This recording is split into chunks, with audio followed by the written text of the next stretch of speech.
What's going on? Welcome back to another Procreate time-lapse illustration. This one is for the Jazz Hop Cafe. They had this idea in mind to have it's called Midnight Cruise. They had this idea in mind to do a nighttime scene, driving related, one of them kind of late night drives. So yeah, this is what I came up with. I came up with this kind of desert scene. This was going to be animated, so I had to keep that in mind throughout. So my plan was going to be to just put all these elements in and then kind of double up the scene outside the window so that I could run it along on a constant loop. So just going through all the little sections of rough sketches showing where the stuff's going to be. So this is actually what I sent off to them to describe my idea, and then that got approved, so moved on to the line work. As you'll see in this one and the other videos, all of this will be done separately, especially for this one because it was going to be animated. I've kind of started doing that all the time now anyway, to keep all the elements separate. I do each one, sort of render out each one each time, each little section,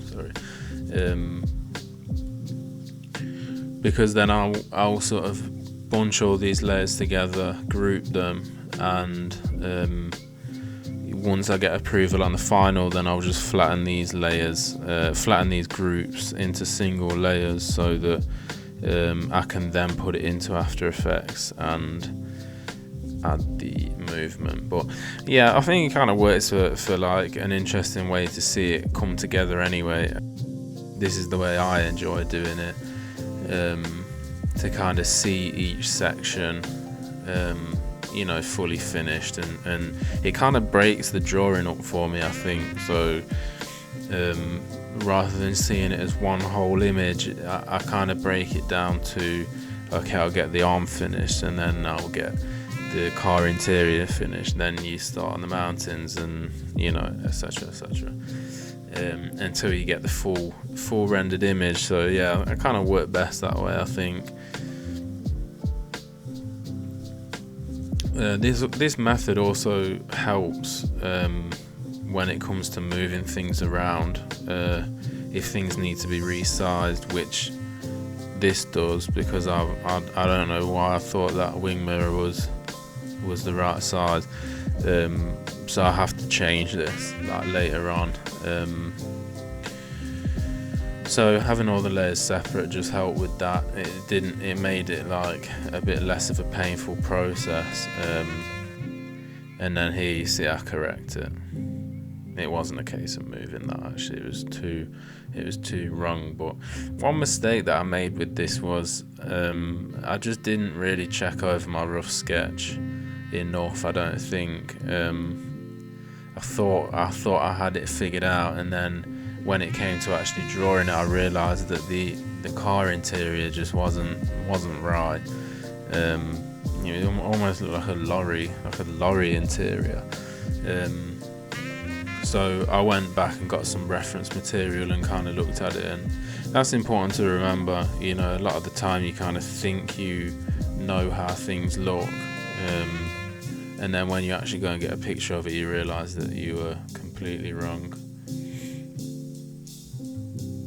So still going with the rough. Yeah, I really made a mess of this rough. It set me back so much as well, by not properly checking over this,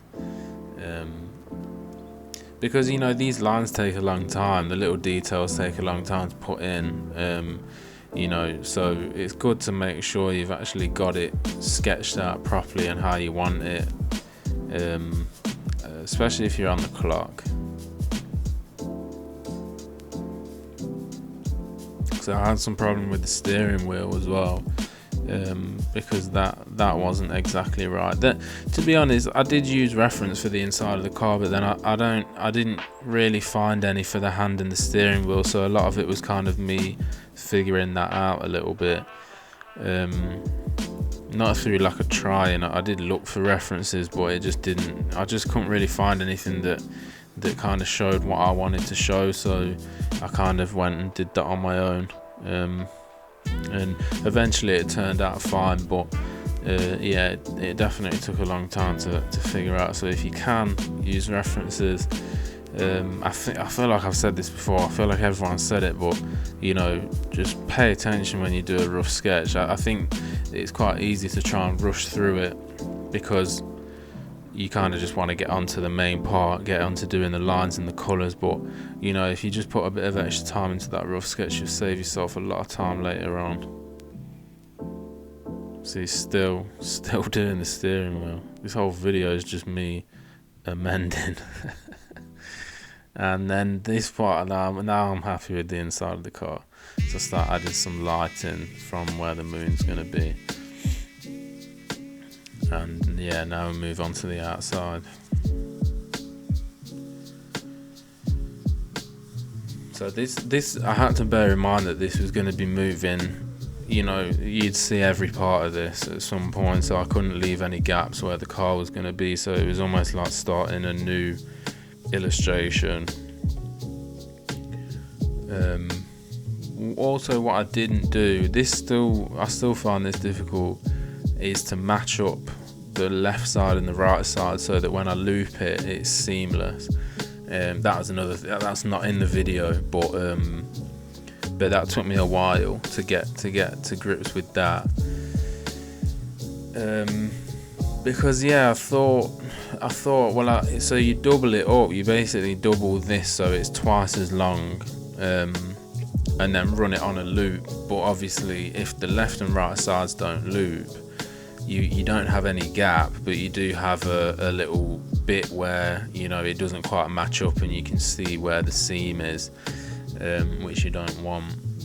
So yeah, I didn't take this into consideration while I was drawing it.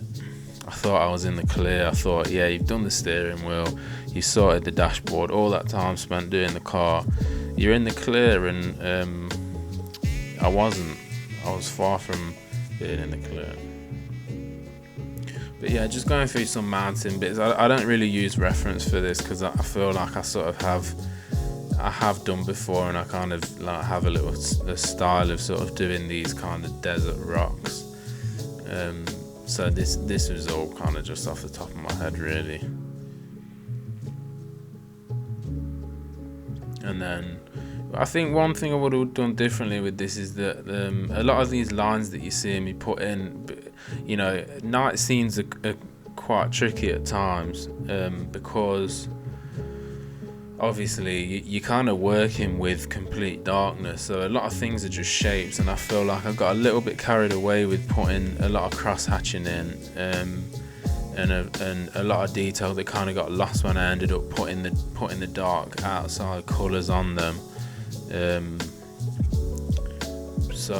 But you know, that's just one of them things. I enjoy doing the details and the little lines. That's kind of what I enjoy doing. So sometimes I just put that in knowing full well that it's gonna get lost.